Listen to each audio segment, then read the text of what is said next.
బంగాళాఖాతంలో వాయుగుండం కారణంగా రెండు తెలుగు రాష్ట్రాలను భారీ వర్షాలు కురుస్తాయంటూ వాతావరణ శాఖ హెచ్చరించింది. అయితే విశాఖలో పరిస్థితి మరింత దారుణంగా ఉన్నట్లుగా తెలుస్తోంది. విశాఖలో ఉన్నటువంటి ప్రస్తుత పరిస్థితి హుదూద్ని తలపిస్తోంది అంటున్నారు. 40 నుంచి 50 కిలోమీటర్ల వేగంతో ఈదురుగాలులు వీస్తున్నాయి. అలాగే తీరం వైపు అలలు చాలా పెద్ద ఎత్తున ఎగిసిపడుతున్నాయి. గతంలో హుదూద్ సమయంలో ఎలాంటి వాతావరణం అయితే ఉందో ఇప్పుడు మళ్ళీ అలాంటి పరిస్థితులే కనిపిస్తున్నాయి అంటున్నారు. విపరీతమైనటువంటి గాలులు, మరోవైపు తీరానికి ఎగసిపడుతున్నటువంటి అలలు, భారీ వర్ష సూచనలతో విశాఖ వాసులు వణికిపోతున్న పరిస్థితి కనిపిస్తోంది. ఈ నేపథ్యంలో మరొకసారి గతంలో హుదూద్ లాంటి పరిస్థితులు మళ్ళీ కనిపిస్తున్నాయని, ఏం జరుగుతుందో అన్న భయంలో ప్రజలు ఉన్నారు. ఈ నేపథ్యంలో అసలు అక్కడ పరిస్థితి ఎలా ఉందో తెలుసుకుందాం. ఎందుకు ఇంత భయపడాల్సిన పరిస్థితి అవుతుంది? వర్షాలు మనం రెగ్యులర్గా చూస్తున్నాం, కానీ ఇప్పుడు ఉన్నటువంటి పరిస్థితులు మాత్రం కొంత భిన్నంగా ఉన్నట్లు కనిపిస్తోంది. శివరామకృష్ణ జాయిన్ అవుతున్నారు మా ప్రతినిధి. శివరామకృష్ణ, ప్రజెంట్ అక్కడ కండిషన్ ఏంటి? ఎందుకని మళ్ళీ హుదూద్ని ఒకసారి తలుచుకోవాల్సిన పరిస్థితి వస్తుంది? నందు, ఈ రోజు ఉదయం అయితే ఈ పశ్చిమ మధ్య బంగాళాఖాతంలో ఏర్పడిన తీవ్ర అల్పపీడన ప్రభావం బుధవారం నిన్నటి నుంచి వాయుగుండంగా అయితే పలబడింది. అయితే ప్రధానంగా ఈ రోజు 10-10:30 ప్రాంతంలో అయితే హుదూద్ని తలపించే విధంగా అయితే మొత్తం ఈదురుగాలు 40 నుంచి 50 కిలోమీటర్ల వేగంగా అయితే ఈ ఈదురుగాలు అయితే విస్తారంగా వీచే ఒక అరగంట సేపు మొత్తం భయాందోళన అయితే కురిపించింది. మళ్ళీ హుదూద్ని తలపించే విధంగా అయితే మొత్తం కొబ్బరి చెట్లు ఈ పక్క నుంచి ఆ పక్కకు మొత్తం గాలికి ఊగిపోయే పరిస్థితి అయితే ఏర్పడింది. అయితే ప్రస్తుతానికైతే మనకి 12:33 నిమిషాలు అయితే ప్రస్తుతానికైతే వాతావరణం అయితే నార్మల్గా అయితే ఉంది. అయితే వర్షం ఎప్పుడు పడే అవకాశం అయితే ఉంది. మొత్తం మేఘావృతం అయితే ఉంది. అయితే రాష్ట్రంలో వివిధ జిల్లాలకు వాయుగుండం ముప్పు పొంచి ఉందని చెప్పి వాతావరణ శాఖ అయితే వెల్లడించారు. అయితే పశ్చిమ మధ్య బంగాళాఖాతంలో ఏర్పడిన తీవ్ర అల్పపీడనం బుధవారం ఉదయం వాయుగుండంగా బలపడింది. ఈ మొత్తం మేఘావృతమై ఇది ఉత్తర వాయువ్య దిశగా కదులుతూ తీవ్ర వాయుగుండంగా బలపడే అవకాశం అయితే భారత వాతావరణ శాఖ అయితే విభాగం పేర్కొంది. అయితే శుక్రవారం తెల్లవారుజామున దక్షిణ ఒడిశా ఉత్తరాంధ్ర మధ్యలో గోపాల్పూర్ ధారాదీప్ పోర్ట్లలో సమీపంలో తీరం అయితే దాటనుంది అని చెప్పి అంచనా వేస్తున్నారు వాతావరణ శాఖ. అయితే మరోవైపు అరేబియా సముద్రం తీవ్ర అల్పపీడనం కొనసాగుతుంది. ఇది పశ్చిమ దిశగా కదులుతూ వాయుగుండంగా బలపడే అవకాశం అయితే ఉందని చెప్తున్నారు.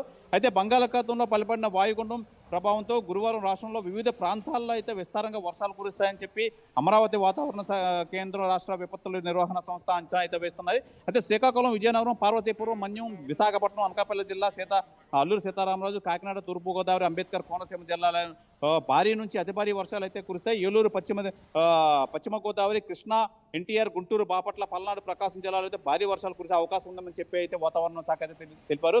అయితే ప్రస్తుతం నందు ఈ వాతావరణం పరిస్థితి చూస్తే మటుకు నిజంగా ఇది చాలా తీవ్ర రూపం దాల్చే విధంగా అయితే ఉంది. మొత్తం అంతా ఒక అరగంట అయితే మొత్తం భయాందోళన అయితే గురి చేస్తుంది విశాఖవాసులను. మొత్తం ఎదురుగాలతో హుదూద్ ఏ విధంగా అయితే గాలిలో అయితే వీచి ఆ విధంగా అయితే వీచింది. అయితే ప్రస్తుతానికి అయితే మనకి అంత తీవ్రత లేకపోయినా సరే గాలిలో ఒక మోస్తారకు అయితే ఉంది. మొత్తం అంతా మేఘావృతం అయితే ఉంది. ఈ వర్షం అయితే మటుకు మళ్ళీ కురిసే అవకాశం అయితే కనిపిస్తుంది విశాఖపట్నంలో.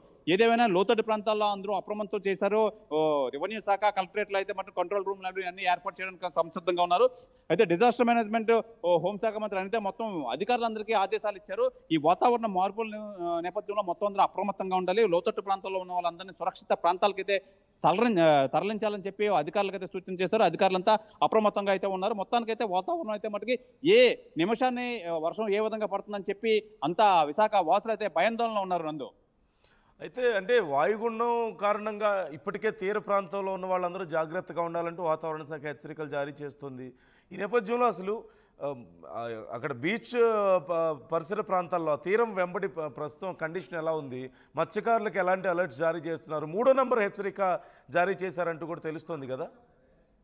నందు, 3వ నంబర్ ప్రమాద హెచ్చరిక అయితే జారీ చేశారు. అయితే తీవ్రంగా ఈ అలలు అయితే ఉవ్వెత్తున ఎగిసిపడుతున్నాయి. ఈ నేపథ్యంలో అయితే మనకి థ్రెట్ మొత్తం అంతా కనిపిస్తుంది. ఎట్టి పరిస్థితుల్లోనే మత్స్యకారులు అయితే ఈ వాతావరణానికి అనుకూలంగా అసలు లోపలికి వెళ్ళే పరిస్థితి అయితే వేటకు వెళ్ళొద్దని చెప్పి అధికారులు అయితే సూచించారు.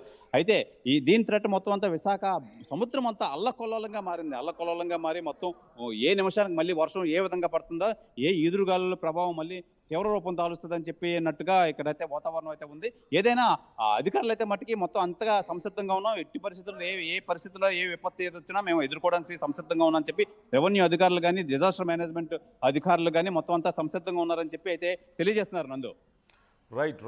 Thanks for the details Sivaramakrishna. మొత్తం మీద వైజాగ్లో ప్రస్తుతం పరిస్థితి చాలా భయంకరంగా ఉంది అంటూ చాలామంది ప్రజలు చెప్తున్నారు. విపరీతమైనటువంటి ఈదురుగాలు రావడం, మరోవైపు సముద్రం అలలు కూడా చాలా పెద్ద ఎత్తున తీరాన్ని తాగుతుండడంతో గతంలో హుదూద్ వచ్చినప్పుడు ఎలాంటి పరిస్థితులు ఉన్నాయో మరొకసారి అలాంటి పరిస్థితులను చూసామని, ముఖ్యంగా ఒక గంట పాటు విపరీతమైనటువంటి ఈదురుగాలు వచ్చాయని, మొత్తం అసలు ఎక్కడ ఏ చెట్లు పడిపోతాయో లేదంటే ఎక్కడ వీక్గా ఉన్న బిల్డింగ్స్ పడిపోతాయో అన్న స్థాయిలో అక్కడ పరిస్థితి ఉందని, ఈ నేపథ్యంలో గతాన్ని ఒకసారి తలుచుకోవాల్సిన పరిస్థితి వచ్చిందంటూ అక్కడ ప్రజలు చెప్తున్నారు. అయితే ఇప్పుడు కొంత ఈదురుగాల ప్రభావం తగ్గినప్పటికీ కూడా బంగాళాఖాతంలో వాయుగుండం కారణంగా మరొక సుమారుగా 3 నుంచి 4 రోజుల పాటు భారీ వర్షాలు ఉండబోతున్నాయి. 2 తెలుగు రాష్ట్రాల్లోని వర్షాల ప్రభావం ఎక్కువగా ఉండబోతుందంటూ వాతావరణ శాఖ చెబుతోంది.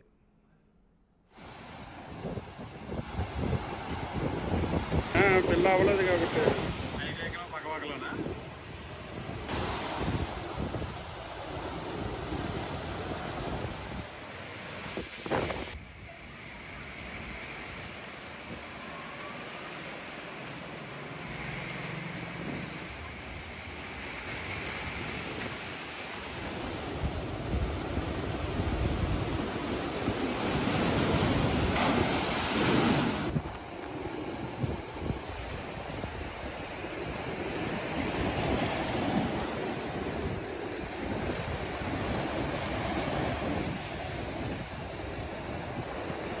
బీచ్లో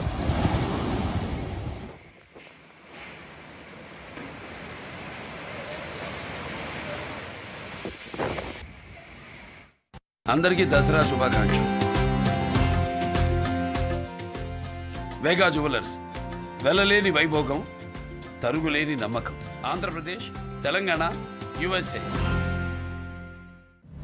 మా పాడి రైతు కుటుంబాలకు, కస్టమర్లకు, శ్రేయోభిలాషులకు విజయ డైరీ వారి దసరా శుభాకాంక్షలు. ఇట్లు Shri Chalasani Anjaneyulu, chairman, Krishna Milk Union. Tenali Double Horse వారి దసరా శుభాకాంక్షలు. తెనాలి డబుల్ హార్స్ గ్రూప్ రుచికరంగా ఉంటుంది, అనుబంధాల్ని పెంచుతుంది.